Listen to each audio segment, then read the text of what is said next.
ప్రభునందు ప్రియులారా, దేవుని మహాకృపను బట్టి మరి యొక్క పునరుత్థానపు ఆదివారములోనికి మనలను ప్రభువు తీసుకొచ్చినందుకై ఆయనకు వందనాలు తెలియజేస్తున్నాం. ఈ సమయంలో మనము పాత నిబంధన పాఠాన్ని మనం చదువుకున్నాం కదా. ఒకసారి సామెతల గ్రంథము 9వ అధ్యాయం మనం చూస్తే, ఒకసారి సామెతల గ్రంథము 9వ అధ్యాయము, ఈ అధ్యాయము మరి జ్ఞానానికి బుద్ధిహీనతకు గల గొప్ప వ్యత్యాసాన్ని అధ్యాయము మనకు తెలియజేస్తుంది. ఈ సామెతల గ్రంథము 9వ అధ్యాయం అనేది జ్ఞానానికి బుద్ధిహీనతకు మధ్య ఉన్నటువంటి గొప్ప వ్యత్యాసాన్ని ఈ అధ్యాయం అనేది మనకు తెలియజేస్తుంది. మరి ఈ జ్ఞానము బుద్ధిహీనత ఈ రెండు రకాల మనుషుల కోసము ఏం సిద్ధపరచబడిందట? ఒక విందు సిద్ధపరచబడింది. మరి ఈ రెండు రకాల మనుషుల కోసము ఒక విందు అనేది ఏం చేయబడింది? సిద్ధం చేయబడింది. ఇవి రెండు, ఈ జ్ఞానము బుద్ధిహీనత, ఇవి రెండు ఏం చేస్తున్నాయి అంటే మనుషులను ఎలుగెత్తి పిలుస్తున్నాయి. మనం 4వ వచనంలో జ్ఞానము ఏమంటుంది? జ్ఞానము లేనివాడా ఇక్కడ రమ్మని ప్రకటిస్తూ ఉంది. అలాగే బుద్ధిహీనత కూడా 16వ వచనంలో బుద్ధిహీనత కూడా పిలుస్తూ ఉందట. ఏమని? జ్ఞానము లేనివాడా ఎక్కడకు రమ్మని వారిని పిలుస్తూ ఉంది. ఇవి రెండు కూడా మనుషులను ఎలుగెత్తి ఏం చేస్తున్నాయి? పిలుస్తూ ఉన్నాయి. అయితే జ్ఞానము ఏమిస్తానని పిలుస్తూ ఉంది అంటే, జ్ఞానము జీవాన్ని ఇస్తాను అని పిలుస్తుంది. అంత మాత్రమే కాదు, జ్ఞానము జ్ఞానాన్ని ఇస్తానని పిలుస్తూ ఉంది. జ్ఞానము నీతిని, న్యాయాన్ని ఇస్తానని జ్ఞానం అనేది పిలుస్తూ ఉంది. మరి బుద్ధిహీనత ఏమి ఇస్తుంది, ఏమి ఇస్తానని పిలుస్తూ ఉంది అంటే, బుద్ధిహీనత పాపాన్ని ఇస్తానని పిలుస్తూ ఉంది, మరణాన్ని ఇస్తానని పిలుస్తూ ఉంది. చూచారా? బుద్ధి జ్ఞానమేమో శ్రేష్టమైన దానిని ఇస్తానంటుంది, బుద్ధిహీనత అనేది పాపాన్ని, మరణాన్ని ఇస్తానని పిలుస్తూ ఉంది. ఇవి ఎక్కడ ఉండి పిలుస్తూ ఉన్నాయి? ఇవి రెండు కూడా, జ్ఞానము బుద్ధిహీనత, ఇవి రెండు పట్టణంలోని ఎత్తైన చోట ఉండి అందరికీ వినిపించేలా, కనిపించేలా అవి పిలుస్తూ ఉన్నాయి. ప్రతి ఒక్కరూ కూడా ఈ రెండింటిలో ఏదో ఒక పిలుపును ఏం చేస్తారు? వింటారు, అంగీకరిస్తారు, స్వీకరిస్తారు. కాబట్టి జ్ఞానము మాట మనం విందామా? జ్ఞానము అంటే దేవుని వాక్యము. జ్ఞానం అంటే ఏం చెప్తూ ఉంది? ఒకసారి మరి కొరింథీయులకు రాసినటువంటి మొదటి పత్రికలో గ్రీసు దేశస్థులు దేనిని వెతుకుతూ ఉన్నారో చెప్తూ ఉంది. గ్రీసు దేశస్థులు దేనిని వెతుకుతూ ఉన్నారట? 1:22 కొరింథీయులకు రాసిన మొదటి పత్రిక 1:22లో యూదులు సూచక క్రియలు చేయమని అడుగుతూ ఉన్నారు. గ్రీసు దేశస్థులు ఏమి వెతుకుతూ ఉన్నారట? జ్ఞానము వెతుకుతూ ఉన్నారు. అందుకనే 24వ వచనం వచ్చి మధ్య భాగంలో యూదులకేమి, గ్రీసు దేశస్థులకేమి, పిలువబడిన వారికే క్రీస్తు ఏమై ఉన్నాడు? దేవుని శక్తి, దేవుని జ్ఞానమై ఉన్నాడు. చూచారా? యేసుక్రీస్తు ఆయన మనకు జ్ఞానమై ఉన్నాడు అన్న విషయాన్ని ఇక్కడ చూస్తాం. ఇంకొక 31వ వచనంలో కూడా అక్కడ మనం చివరి భాగంలో చూస్తే ఆయన మనకు ఏమై ఉన్నాడు? జ్ఞానము అన్న జ్ఞానము, ఆయన మనకు జ్ఞానమై ఉన్నాడు అన్న విషయాన్ని మనం చూస్తాం. కాబట్టి దేవుడు జ్ఞానము. మరి అందుకనే పౌలు కూడా కొలస్సీ సంఘానికి వ్రాస్తూ బుద్ధి, జ్ఞానము, సర్వసంపదలు ఆయన యందు గుప్తమై ఉన్నవి అంటాడు. కాబట్టి ఈ లోకములో మనము ఏ జ్ఞానము కలిగి ఉన్నా అది మనలను పరలోక రాజ్యానికి తీసుకొని వెళ్ళలేదు కానీ యేసుక్రీస్తే నిజమైన జ్ఞానమై ఉన్నాడు. ఆయనను ఎరగడమే నిజమైన జ్ఞానం. ఆ జ్ఞానాన్ని కలిగినటువంటి ప్రతి వ్యక్తి కూడా అతడు ఏం పొందుకుంటాడు? జీవాన్ని పొందుకుంటాడు. ఆ వ్యక్తికి నిజమైన పరసంబంధమైన పవిత్రమైన పరిశుద్ధమైన జ్ఞానాన్ని పొందుకుంటాడు. కాబట్టి మరి దేవుడు జ్ఞానమై ఉన్నాడు. మరి ఆయన జీవాన్ని, జ్ఞానాన్ని, నీతిని, న్యాయాన్ని ఇస్తానని ఆయన పిలుస్తూ ఉన్నాడు. కాబట్టి ప్రభునందు ప్రియులారా, జ్ఞానము ఏం కట్టుకుందట? ఇక్కడ జ్ఞానము నివాసము కట్టుకుంది. దేని మీద కట్టుకుంది? 7 స్తంభముల మీద అది తన నివాసాన్ని కట్టుకుంది. ఆ జ్ఞానము కట్టుకున్నటువంటి నివాసము అది విశాలమైనటువంటిది, అది లోపము లేనటువంటిది. బైబిల్లో మనం చూస్తే 7 అనే సంఖ్య సంపూర్ణతకు గుర్తుగా, లోపరాహిత్యానికి గుర్తుగా 7 ఉంది. కాబట్టి ఇక్కడ సామెతల గ్రంథము 8:34లో మనం చూస్తే జ్ఞానాన్ని మనం ఏం చేయాలట? అనుదినము నా గడప యొద్ద కనిపెట్టుకొని, నా ద్వారబంధముల యొద్ద కాచుకొని, నా ఉపదేశము వినువారు ధన్యులు. దేవుని జ్ఞానము, దేవుని మందిరములో జ్ఞానము ప్రకటింపబడుతుంది. ఆ జ్ఞానాన్ని మనం ఏం చేయాలట? అనుదినము ఆ మందిరం అనే గడప యొద్ద కనిపెట్టుకొని, ఆ ద్వారబంధముల యొద్ద కాచుకొని, ఆ ఉపదేశాన్ని ఎవరైతే వింటారో వారు నిజంగా ఎటువంటి వారు? ధన్యులు అని దేవుని వాక్యం చెప్తూ ఉంది. ఇంకా మనం చూస్తే సామెతల గ్రంథంలోనే 24:3లో మనం చూస్తే, ఒకసారి సామెతలు 24:3లో జ్ఞానము వలన ఏమవుతట? ఇల్లు కట్టబడుద్ది. జ్ఞానము వలన, వివేచన వలన అది స్థిరపరచబడుద్ది అన్న విషయాన్ని మనం చూస్తాం. కాబట్టి జ్ఞానము కలిగిన వ్యక్తులుగా మనం ఉండాలి. మనం సామెతల గ్రంథంలోనే 31వ అధ్యాయములో జ్ఞానము గల స్త్రీ చేసే పని మరి ఏంటి అంట? జ్ఞానము గల స్త్రీ తన కుటుంబాన్ని ఏం చేస్తుందట? అభివృద్ధిని పొందించుకుంటది. మరి జ్ఞానము గల స్త్రీ తన పిల్లలను ఏం చేస్తుంది?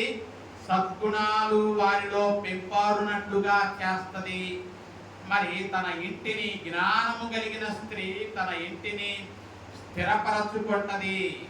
ఆమె జ్ఞానము కలిగిన స్త్రీ తన ఒళ్ళు వంచి ఆమె పనిచేస్తూ ఉంది. కాబట్టి మరి జ్ఞానము గల స్త్రీ మంచి వ్యాపార దృష్టిని కలిగి ఉంటది. మరి జ్ఞానము గల స్త్రీ పేదల పట్ల దయ కలిగి ఉంటది. మరి జ్ఞానము గల స్త్రీ మారుతున్నటువంటి కాలానికి అనుగుణంగా జాగ్రత్త తీసుకుంటది. మరి జ్ఞానము గల స్త్రీ తన భర్తకు గౌరవాన్ని తీసుకొస్తది. అందుకనే మరి గుణవతి అయిన భార్య, మరి యోగ్యురాలైన భార్య తన పెనిమిటికి ఏంటట? కిరీటము అని దేవుని వాక్యం చెప్తూ ఉంది. కాబట్టి సద్గుణాలు కలిగి ఆమె స్థిరముగా ఉంటది. ఏం మాత్రము ఎటువంటి పరిస్థితికి బెనకనటువంటి స్త్రీగా ఉంటది. తన పిల్లలను సరి అయిన రీతిలో బోధించుకుంటది. ఇతరులకు సరి అయిన సలహాలు ఇచ్చేటటువంటి తగిన జ్ఞానము కలిగినటువంటి స్త్రీగా ఈ స్త్రీ ఉంటది. తన ఇంటి వ్యవహారాలను జ్ఞానము గల స్త్రీ సమర్థవంతంగా ఆమె చక్కబెడుతూ ఉంది. కాబట్టి అటువంటి జ్ఞానము ఆమె పొందుకుంది. కాబట్టి ఆమె చేసే పనులను గౌనుల యొద్ద మనుషులు కొనియాడే విధంగా ఉంటాయి అని చెప్పి సామెతల గ్రంథం 31వ అధ్యాయములో జ్ఞానము పొందుకున్నటువంటి స్త్రీ ఎలా ప్రవర్తిస్తూ ఉందో మనం చూస్తున్నాం. మరి అదే రీతిగా మనం కీర్తనల గ్రంథం చదువుకున్నాం కదా. ఒకసారి ఈ దినము మనము మొదటి కీర్తన చదువుకున్నాం. ఈ కీర్తన మరి తెలియనటువంటి వారు ఉండరు కదా. ఈ కీర్తనను తెలియనటువంటి క్రైస్తవులు ఉండరు. మరి ఇది మరి కీర్తనల గ్రంథములో, కీర్తనలలో ఎన్ని కీర్తనలు ఉన్నాయి? కీర్తనల గ్రంథంలో 150 కీర్తనలు ఉన్నాయి. ఈ 150 కీర్తనలలో ఇది మొట్టమొదటి కీర్తన. ఈ కీర్తన అద్వితీయమైన కీర్తన. ఈ కీర్తన ఇది అత్యంత ప్రాముఖ్యమైనటువంటి కీర్తన. ఈ కీర్తన పరిచయం లేని వ్యక్తులు క్రైస్తవులు ఉండరు. మరి సండే స్కూల్లో పిల్లలు కూడా ఈ కీర్తనను కంటత పడతారు. కాబట్టి మరి ఈ కీర్తన ఏ మాటతో ప్రారంభమవుతుంది? దుష్టులు అన్న మాటతో ఈ కీర్తన ప్రారంభమవుతుంది. కానీ ఇంగ్లీష్లో మనం చూస్తే ఈ కీర్తన దుష్టులు అన్న పదంతో అవదు కానీ మరి ఈ కీర్తన బ్లస్డ్ అనే మాటతో ప్రారంభమవుతూ ఉంది. మరి ఎవరు నిజంగా ధన్యులు? మరి ఎవరు ధన్యులు? మరి ధన్యులు అన్న మాటకు దీవించబడిన వారు లేక ఆశీర్వదించబడిన వారు అని అర్థం. కాబట్టి దేవుని దీవెనలను పొందాలి అంటే మనం ఏం చేయాలి? ఏం చేస్తే మనం దేవుని దీవెనలను పొందుతామో ఈ కీర్తన మనకు తెలియచేస్తుంది. ఏం చేయొద్దంటుంది? నడవద్దు అంటుంది, నిలవద్దు అంటుంది, కూర్చోవద్దు అంటుంది. మరి ఈ కీర్తన దేవుని దీవెనలను పొందడానికి మనం ఏం చేయకూడదో ఈ కీర్తన మనకు చెప్తూ ఉంది. అలాగూ మనం చేసినట్లయితే తప్పకుండా దేవుని యొక్క ఆశీర్వాదాన్ని మనం ఏం చేస్తాం? పొందుతాము. అందుకనే మనం ఏం చేయాలి? ఏం చేయకూడదో చెప్పింది, ఏం చేయాలో కూడా ఈ కీర్తన మనకు చెప్పింది. ఏం చేయాలట? 2వ వచనంలో యెహోవా ధర్మశాస్త్రమునందు ఆనందించుచు దివారాత్రులు దానిని ధ్యానించువాడు ధన్యుడు అని కీర్తన మనకు చెప్తూ ఉంది. కాబట్టి దివారాత్రులు అంటే పగలు రాత్రి అని. మరి అంటే దాని అర్థము మనం నిద్రపోకుండా ధ్యానించాలి అని కాదు సుమా. నిత్యము మనము దేవుని వాక్యాన్ని చదవాలి. చదవడం మాత్రమే కాదు, ధ్యానించాలి. అలాగూ ధ్యానించేవాడు నిజంగా దేవుని యొక్క ఆశీర్వాదాన్ని పొందుతాడు. యేసు ప్రభువు కూడా మరి కొత్త నిబంధనలో మత్తయి సువార్తలో ఎవరు ధన్యులో ఆయన చెప్పాడు. ఎవరు ధన్యులో? మరి కొండ మీద ప్రసంగంలో 5వ అధ్యాయములో ధన్యులు ధన్యులు ధన్యులు అన్న మాట మనం పదే పదే చూస్తాం. కాబట్టి మరి మన జీవితం సంతోషంగా ఉండాలి అంటే, సుఖ సంతోషాలతో మన జీవితం ఉండాలి అంటే ఏం చేయాలో మన జాతిపిత అయిన మహాత్మా గాంధీ కూడా 3 విషయాలు చెప్పాడు. ఏంటి ఆయన ఏం చెప్పాడు అంటే, మీరు చెడు వినవద్దు, చెడు చూడవద్దు, చెడు మాట్లాడద్దు. ఆ విషయాన్ని మనకు అర్థమయ్యే రీతిలో 3 కోతి బొమ్మలు చూపెడుతూ ఆయన మనకు తెలియచేశాడు. మరి ఈ దినం కూడా 3 విషయాలు దేవుడు మనకు చెప్తూ ఉన్నాడు. మనం దేవుని దీవెన పొందాలి అంటే 3 విషయాలు మనం చేయాలి. ఏంటో మనం చూసాం కదా. దుష్టుల ఆలోచన చొప్పున నడువక, పాపుల మార్గమున నిలువక, అపహాసకులు కూర్చుండు చోటను కూర్చుండద్దు అంటాడు. కాబట్టి మరి దుష్టుల ఆలోచన చొప్పున మనం నడవద్దు. ఆశీర్వాదాలు మరి కావాలి అని కోరుకోకుండా ఎవరుంటారండి? నాకు ఏ ఆశీర్వాదము వద్దు అనేవాడు భూమి మీద ఎవరు లేరు కదా. ప్రతి వారు కూడా దేవుని ఆశీర్వాదాన్ని కోరుకుంటారు. సమస్తమైన ఆశీర్వాదాలు ఎక్కడున్నాయండి? దేవుని యందు ఉన్నవి. కాబట్టి దేవుడు ఆశీర్వాదము తూములను విప్పాలి అంటే మరి మలాకి గ్రంథంలో మనం చూస్తే ఒకసారి అక్కడ ఒక మాట మనం చూస్తాం. ఒకసారి మలాకి గ్రంథం, అంటే పాత నిబంధనలో చివరి పుస్తకము మలాకి. ఆ మలాకి గ్రంథములో 3వ అధ్యాయంలో మనం చూస్తే మరి అక్కడ మరి రెండవ భాగంలో నేను ఆకాశపు వాకిండ్లను విప్పి పట్టజాలనంత విస్తారముగా దీవెనలను ఏం చేస్తానంటున్నాడు, కుమ్మరిస్తాను అంటున్నాడు. దేవుడు దీవెనను, సమృద్ధి అయిన దీవెన ఇవ్వడానికి ఆయన సిద్ధంగా ఉన్నాడు. కాకపోతే దేవుని దీవెనలను పొందకుండా ఇవి మనలను అడ్డగిస్తూ ఉన్నాయి. ఏంటి మరి? దుష్టుని యొక్క ఆలోచనలు మనలను అడ్డగిస్తూ ఉన్నాయి. కాబట్టి ఇక్కడ దుష్టుడు అంటే మనం మరి అతడు దోషము కలిగిన వాడు, దోషమును చేస్తూ ఉన్నవాడు దుష్టుడు. ఈ దుష్టుని గురించి 3 సంగతులు దైవ గ్రంథంలో చెప్పబడ్డాయి. ఏంటి అంటే దేవుడు దుష్టుల యొక్క పళ్ళను ఏం చేస్తానంటున్నాడు, విరగగొడతానంటున్నాడు. రెండవది ఏమంటున్నాడు, దుష్టులు నాశనము చేయబడతారు అంటున్నాడు. ఇంకొక విషయం ఏమంటున్నాడంటే దుష్టులు ఎక్కడికి దిగిపోతారంటున్నాడు, పాతాళములోనికి దిగిపోతారంటున్నాడు. అంటే దుష్టులకు ఎంత మాత్రము ఏముండదు, నెమ్మది ఉండదు. కాబట్టి అలాంటి తలంపులతో మనం ఎంత మాత్రము కూడా ఏం చేయకూడదు, ఏకీభవించకూడదు. వారి ఆలోచనలను మన హృదయంలో ఎంత మాత్రము ఏం చేయకూడదు, తావివ్వకూడదు. మన ఆలోచనలు పరిశుద్ధంగా ఉండాలి, పవిత్రంగా ఉండాలి. మనం నడవాలి, మరి మనం దేవునితో నడవాలి. మన ఆలోచనలు పవిత్రంగా ఉండాలి. కాబట్టి దుష్టుల మార్గము దేనికి నడుపుతూ ఉందో కీర్తన చెప్తూ ఉంది. దుష్టుల మార్గము నాశనమునకు నడుపుతూ ఉంది అని చెప్తూ ఉంది. కాబట్టి దుష్టుల ఆలోచన చొప్పున నడవద్దు అనేది దేవుని ఆజ్ఞ. కాబట్టి మనం ఎక్కడ నడవాలి, ఎక్కడ నడవకూడదో చెప్పాడు, ఎక్కడ నడవాలో చెప్తూ ఉన్నాడు. ఎవరితో నడవాలి, ఎక్కడ నడవాలి అంటే మనకు హానోకు మనకు చెప్తాడు. మరి ఆదికాండములో 5వ అధ్యాయములో హానోకు 365 సంవత్సరాలు అతడు బ్రతికాడు. 300 సంవత్సరాలు ఎవరితో నడిచాడు, దేవునితో నడిచాడు. కాబట్టి మనం కూడా మన జీవిత కాలమంతా కూడా దేవుని అడుగుజాడలలో మనం నడవాలి.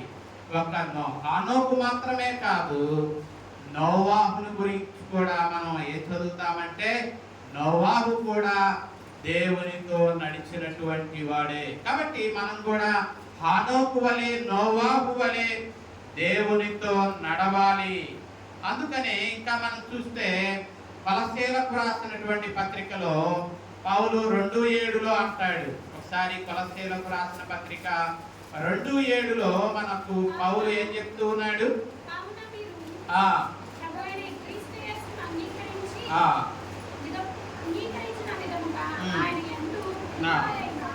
ఆయన యందు మనం ఏం చేయాలా, వేరుపారిన వారమై ఇంటి వలె కట్టబడుచు మీరు నేర్చుకున్న ప్రకారం విశ్వాసమందు స్థిరపరచబడుచు కృతజ్ఞతాస్తుతులు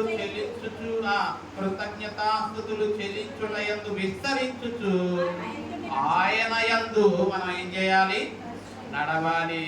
కాబట్టి ఆయనలో మనం వేరు పారాలి. అంత మాత్రమే కాదు, మరి ఇంటి వలె మనం ఏం చేయబడాలి, కట్టబడాలి. మరి ఇల్లు కట్టేవారు ప్రతి రాయి మరి క్రింద రాయిని వాడు చూస్తూ ఉంటారు. పై రాయి క్రింద రాయికి సరిగా ఉందో లేదో మట్టపు గుండుతో వాడు చూస్తూ అది సరిగా ఉండేటట్లు వారు కడతారు. అలాగే మన విశ్వాస జీవితం కూడా మనం దేవుని ఇల్లుగా కట్టబడుతున్నాం. కాబట్టి ప్రతి వారు కూడా ఇక్కడ మనము మరి ఆయన ఇంటి వలె కట్టబడాలి, విశ్వాసములో స్థిరపరచబడాలి, కృతజ్ఞతలు చెల్లించుటయందు మనము విస్తరించాలి. అంటే ప్రతి విషయంలో పౌలు అంటాడు, కృతజ్ఞతలు ఏ విషయంలో, ప్రతి విషయంలో మనం కృతజ్ఞతలు చెల్లించుటలో మనము ముందుండాలి. ఆ రీతిగా ఆయనలో ఉండి మనం ఏం చేయాలి? నడుచుకోవాలి అని చెప్తూ ఉన్నాడు. కాబట్టి ప్రభునందు ప్రియులారా, మరి హనోకు దాదాపు తన జీవితమంతా దేవునితో హనోకు నడిచినట్లు మనం కూడా ప్రతిదినం, వారంలో ఒక్కరోజు కాదు సుమా, ప్రతిదినము కూడా ప్రభువుతో మనం నడవాలి అని ఇది కీర్తన మనకు నేర్పుతూ ఉంది. దుష్టుల ఆలోచన చప్పున నడవద్దు, ఎలా నడవాలో చెప్పాడు. దేవునితో నడవాలి. హనోకు నడిచినట్లు, నోవాహు నడిచినట్లు, పౌలు మరి కొలస్సీ పత్రికలో మనం ఆయన యందు ఉండి నడవాలి. కృతజ్ఞతలు చెల్లించే విషయంలో మరి మనం విస్తరించాలి. ప్రతి విషయంలో మనం కృతజ్ఞత కలిగి ఆయన అడుగు జాడలలో మనం నడవాలి అని చెప్తూ ఉన్నాడు. ఇంకా మనం చూస్తే పాపుల మార్గమున మనం నిలవకూడదు అంటాడు. మనం ఆశీర్వాదాన్ని పొందాలి అంటే ఎంత మాత్రము పాపపు మార్గమున మనం నిలవకూడదు.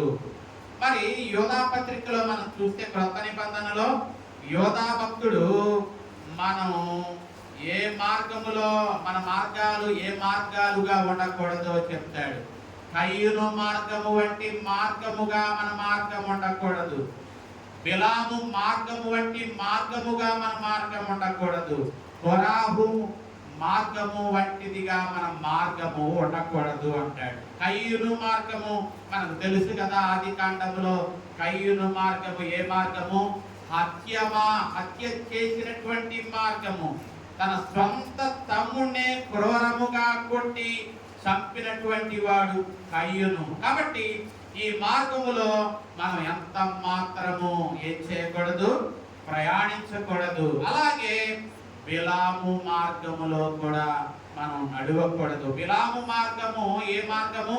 దుర్నీతి వలన కలుగు బహుమానాన్ని ప్రేమించినటువంటి మార్గము బిలాము మార్గము.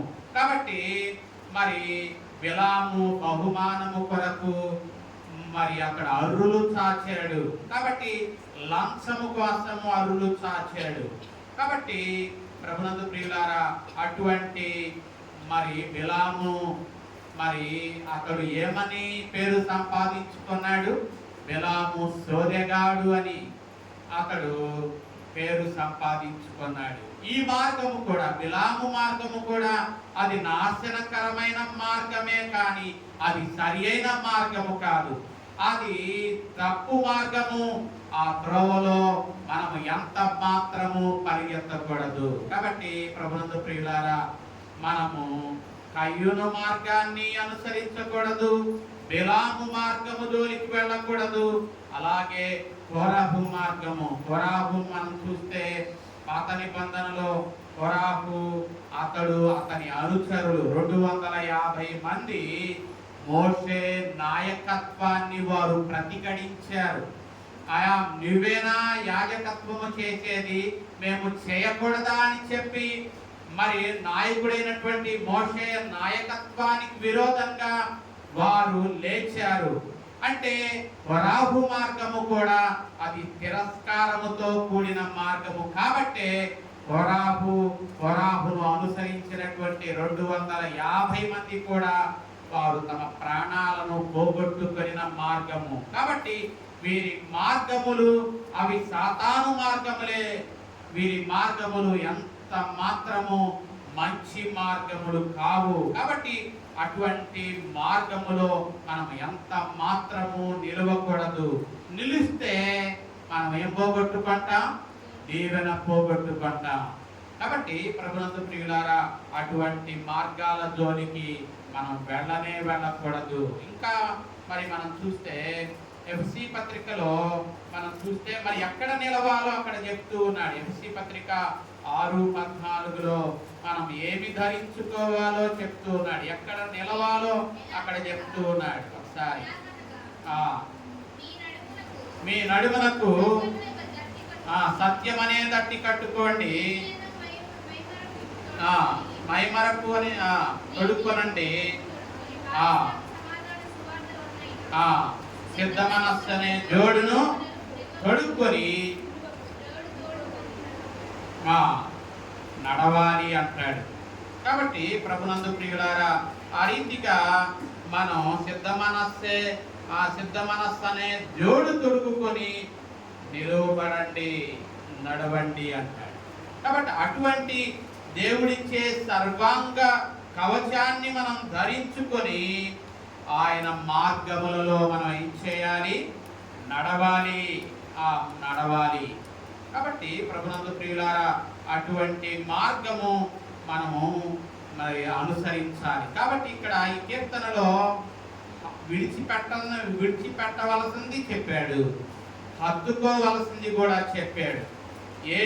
ఏమి హత్తుకోవాలి? మరి హత్తుకోవలసింది ఏంటి అంటే వాక్యమునందు మనం ఏం చేయాలా? ఆనందించటం, వాక్యాన్ని ధ్యానించటం. వాక్యము అంటే మనము యోహాను సువార్త 1వ అధ్యాయములో ఆ వాక్యమే ఏమై ఉన్నారు? దేవుడై ఉన్నాడు. కాబట్టి వాక్యము ఎవరో కాదు. ఆది యందు వాక్యము ఉండెను, వాక్యము దేవుని యొద్ద ఉండెను, వాక్యమే ఏమై ఉన్నారు? దేవుడై ఉన్నాడు. అంటే వాక్యమునందు ఆనందించటము అంటే దాని అర్థము దేవుని యందు ఆనందించటమే. కాబట్టి ప్రభునందు ప్రియులారా, ప్రతి దినము కూడా దేవుని వాక్యాన్ని మనం చదవడం మాత్రమే కాదు, అది ధ్యానించాలి. అలాగూ ధ్యానించటం వలన దేవునితో సన్నిహిత సాన్నిధ్యము మనము పొందగలుగుతాము. కాబట్టి మనము ఆయన స్వరూపములోనికి మనం మార్చబడతాము. ఎంతగా ఆయన వాక్యాన్ని ధ్యానిస్తామో అంతగా ఆయనకు దగ్గర అవుతాం, అంతగా ఆయన సారూప్యములోనికి మనము మార్చబడతాము. కాబట్టి ఇక్కడ ప్రియులారా, ఎవరైతే మరి అలా చేస్తారో వారు నిజంగా దీవించబడతారు. వారు ఎలా ఉంటారు అంటే వారు నీటి కాలువల యోరన నాటబడిన చెట్టు వలె ఉంటారు. ఆ చెట్టు ఎల్లప్పుడూ ఎలా ఉంటదట? నీటి కాలువల యోరన నాటబడిన చెట్టు ఎల్లప్పుడూ ఆకువాడక తన కాలమందు ఫలమిచ్చే చెట్టుగా ఉంటది. అది ఎల్లప్పుడూ పచ్చగా ఉంటది. అది బలంగా అది భూమిలోనికి వేళ్ళు చొచ్చుకొని వెళ్ళుద్ది. కాబట్టి బలంగా ఉంటది. తగిన కాలమందు అది మంచి ఫలములు ఫలించేదిగా ఉంటది. అది దీర్ఘాయువు కలిగి ఉంటది. కాబట్టి మనం వాడబారనటువంటి ఫలవంతమైనటువంటి జయకరమైన జీవితాన్ని జీవించాలి అంటే ఒక్క మార్గం ఉంది. ఆ మార్గం ఏదో కాదు, జీవజల ఓటయైన యేసుక్రీస్తు చెంత మనం ఏం చేయబడాలి? నాటబడాలి. అప్పుడు నాటబడినప్పుడే మనము చేయునదంతయు ఏమవుద్ది? సఫలమవుద్ది. కాబట్టి అలా ఉండకపోతే దుష్టులు అలా ఉండక వారు ఎలా ఉంటారట? గాలికి ఎగరగొట్టే పొట్టు వలె ఉంటారు. కాబట్టి వారు చంచలమైనటువంటి జీవితాన్ని, అస్థిరమైన జీవితాన్ని కలిగి ఉంటారు. కానీ దేవుని జీవజల ఓటయైన దేవునిలో నాటబడిన వ్యక్తి ఎల్లప్పుడూ స్థిరంగా ఉంటాడు. ఎన్ని వరదలు వచ్చినా, వానలు వచ్చినా, గాలులు కొట్టినా అతడు నిశ్చలంగా ఉంటాడు. ఎలాగూ యెహోవా యందు నమ్మిక ఉంచువాడు కదలక నిత్యము నిలుచు సియోను కొండ వలె ఎలా ఉంటాడో దేవునిలో నాటబడిన వ్యక్తి కూడా అలాగే ఉంటాడు. కాబట్టి ప్రభునందు ప్రియులారా, అది మనకు ఈ కీర్తన మనకు నేర్పుతూ ఉంది. ఇంకా మనం చూస్తే ప్రియులారా, మరి పత్రికా పాఠములోనికి వెళదాం. పత్రికా పాఠంలో పౌలు మొక్కాళ్ళును మరి ప్రార్థన చేస్తున్నాడు. పౌలు ఏమని ప్రార్థన చేస్తున్నాడు? ఎఫెసీ పత్రిక 3వ అధ్యాయము 15వ వచనంలో పౌలు తండ్రి అయిన దేవుని ఎదుట మోకాళ్ళుని ఏమని ప్రార్థన చేస్తున్నాడు? మనము అంతరంగ పురుషుని యందు శక్తి కలిగి ఉండాలి. ఏ రీతిగా? ఆత్మ వలన బలపరచబడినట్లు. ఆత్మ చేత బలపరచబడిన వ్యక్తి అంతరంగములో ఎలా ఉంటాడట? శక్తి కలిగి ఉంటాడు. కాబట్టి ప్రతిదినము దేవుని ఆత్మ చేత మనం బలపరచబడినప్పుడు అంతరంగ పురుషునిలో మనం ఎలా ఉంటాం? శక్తి కలిగి ఉంటాం. కాబట్టి అందుకనే పౌలు అంటాడు మరి ఒక చోట, బాహ్య పురుషుడు కృషించుతున్నను అంతరంగ పురుషుని యందు మీరు నూతన పరచబడాలి అంటాడు. ఇక్కడ కూడా పౌలు మోకాళ్ళుని తండ్రి అయిన దేవుని ఎదుట ప్రార్థన చేస్తున్నాడు. మనం ఎలా ఉండాలో, మనము ఆత్మ వలన బలపరచబడినప్పుడు మనం అంతరంగ పురుషునిలో ఎలా ఉంటాం? శక్తి కలిగి ఉంటాం. ఇంకా యేసయ్య మనలో ఎలా నివసిస్తాడు? ఆయన మన హృదయములలో విశ్వాసము ద్వారా ఆయన నివసిస్తాడు. ఇంకా మనం చూస్తే ఆయన ఏ రీతిగా మనకు దయచేస్తాడు? తన మహిమైశ్వర్యము చొప్పున మనకు దయచేయాలి అని, మనము దేవుని సంపూర్ణత యందు ఏం కావాలి? పరిపూర్ణులు కావాలి అని. అంత మాత్రమే కాదు, ప్రేమ యందు మనం ఏం చేయబడాలి? వేరుపారి స్థిరపరచబడి సమస్త పరిశుద్ధులతో కూడా ఆ ప్రేమ యొక్క వెడల్పు, పొడుగు, లోతు, ఎత్తు ఎంతో గ్రహించుటకు జ్ఞానానికి మించిన క్రీస్తు ప్రేమను తెలుసుకొనడానికి శక్తి గలవారు కావాలి అని పౌలు మోకాళ్ళుని తండ్రి అయిన దేవుని ఎదుట ఏం చేస్తున్నాడు? ప్రార్థన చేస్తున్నాడు. కాబట్టి మనం కూడా ఆ రీతిగా అంతరంగ పురుషుని యందు శక్తి గలవారుగా ఉందాం. విశ్వాసము ద్వారా దేవుడు మన హృదయాలలో నివసించున్నట్లుగా ఆయన తన మహిమైశ్వర్యము చొప్పున మన ప్రతి అవసరము తీర్చున్నట్లుగా మనం ఆయన ప్రేమలో వేరుపారాలి. ఆ ప్రేమ యొక్క ఎత్తెంతో, లోతెంతో, పొడుగెంతో, వెడల్పెంతో తెలుసుకొనడానికి శక్తి గలవారుగా ఉండాలి అని చెప్పి పౌలు అలా ప్రార్థన చేస్తున్నాడు. మనం కూడా అలాగూ మరి ఆత్మ సంబంధమైన విషయాలలో తెంపారేవారుగా ఉండాలి. ఆత్మ సంబంధమైన విషయాలలో మనము వర్ధిల్లేవారుగా ఉండాలి అని పౌలు కోరుకుంటున్నాడు. చివరిగా మనము మరి యోహాను సువార్తలోనికి వస్తున్నాం. ఒకసారి యోహాను సువార్త మరి 6వ అధ్యాయములోనికి మనం వస్తున్నాం కదా. ఒకసారి యోహాను సువార్త 6వ అధ్యాయములోనికి మనం వస్తే ఇక్కడ ప్రియులారా, ఈ 6వ అధ్యాయములో మనకు యేసయ్య మరి మనం ఈ 6వ అధ్యాయాన్ని గురించే 2 వారాల నుండి ఇదే అధ్యాయం మీద మనం ధ్యానం చేస్తున్నాం. యేసయ్య మరి ఆయన ఏమంటూ ఉన్నాడు? ఆయన పరలోకము నుండి దిగి వచ్చిన జీవాహారాన్ని నేనే అంటున్నాడు.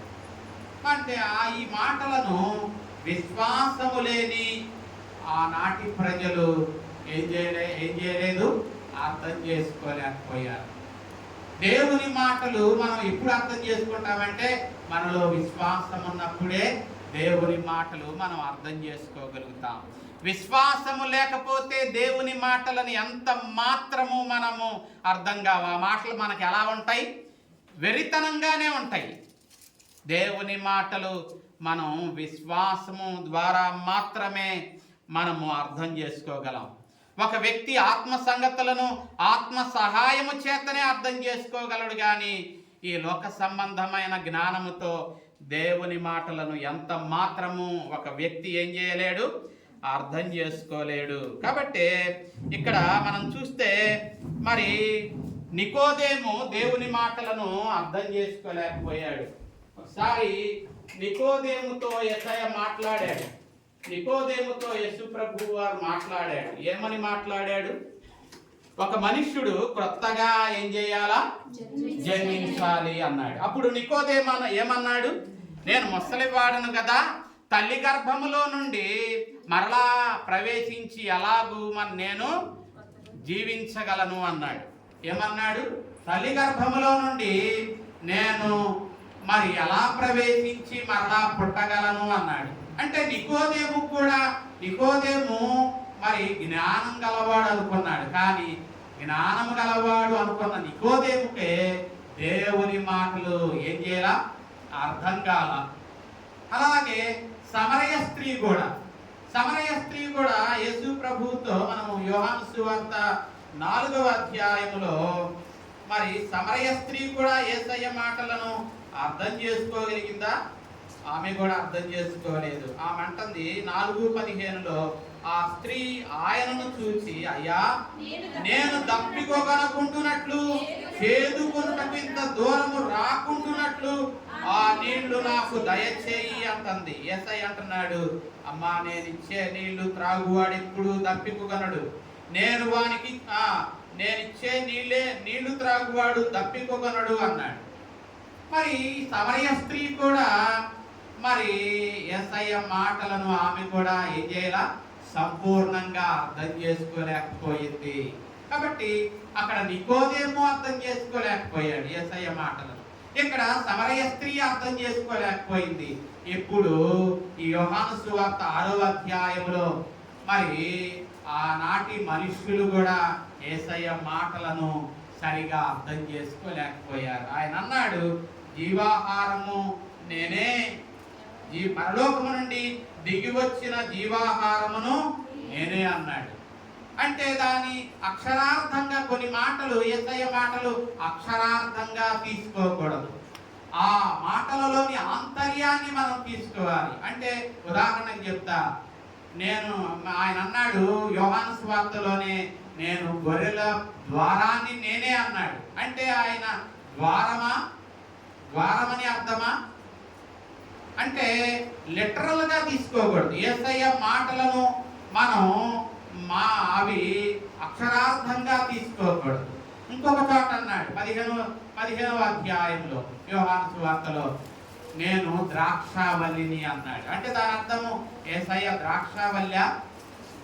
మరి ప్రభునందు ప్రియులారా, యేసయ్య మాటలు మనం అర్థం చేసుకోవాలి అంటే ఆ మాటలలోని ఆంతర్యాన్ని మరి మనం అర్థం చేసుకోవాలి. అలాగే ఎవరు అర్థం చేసుకోగలుగుతారంటే ఆయన యందు విశ్వాసము కలిగిన వారు మాత్రమే ఆయన మాటలను అర్థం చేసుకోగలరు. కానీ ఆయన యందు విశ్వాసము లేని వారికి ఆ మాటలు ఎంత మాత్రము కావు, అర్థం కావు. కాబట్టి ప్రభునందు ప్రియులారా, ఇక్కడ కూడా యేసయ్య మరి 52వ వచనంలో ఆయన అంటున్నాడు, ఆయన నా శరీరాన్ని తినండి, నా రక్తాన్ని త్రాగండి అన్నప్పుడు 52వ వచనంలో వాళ్ళు అంటున్నారు, యూదులు, ఈయన తన శరీరమును ఎలా తిననీయగలడని ఒకరితో ఒకరు చెప్పుకుంటున్నారు. ఈయన ఎలా తిననీయగలుగుతాడు? తన శరీరాన్ని ఎలా తిననీయగలుగుతాడు అని. అంటే యేసయ్య అన్నాడు, నా శరీరాన్ని తినండి అంటే ఆయన శరీరాన్ని పీకు తినమని కాదు. ఆయన రక్తము త్రాగండి అంటే యేసయ్య రక్తము త్రాగమని కాదు. పాత నిబంధనలో ఆయన ఏం చెప్పాడు కదా, ఆదికాండములో 9:4లో మరి రక్తము ఒక మరి అక్కడ ఏమన్నాడు? ఆదికాండము 9వ అధ్యాయము 4వ వచనంలో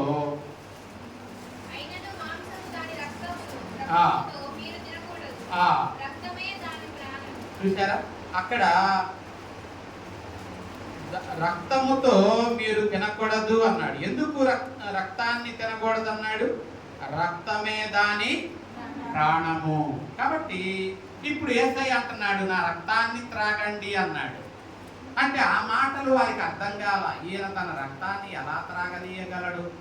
ఈయన తన శరీరాన్ని ఎరితిగా తిననీయగలడు అని చెప్పి వారు చెప్పారు. ఇక్కడ ఆ మాటలలోని ఆంతర్యాన్ని యేసయ్య మత్తయి సువార్త 26లో మనం చూస్తే, యేసయ్య పస్కా విందు ఆచరిస్తూ ఆయన మరి ఒక సంస్కారాన్ని, పరిశుద్ధమైన సంస్కారాన్ని సంఘానికి ఇచ్చాడు. ఆ సంఘానికి ఇస్తూ ఆయన మత్తయి సువార్తలో 26వ అధ్యాయంలో ఏమంటున్నాడు?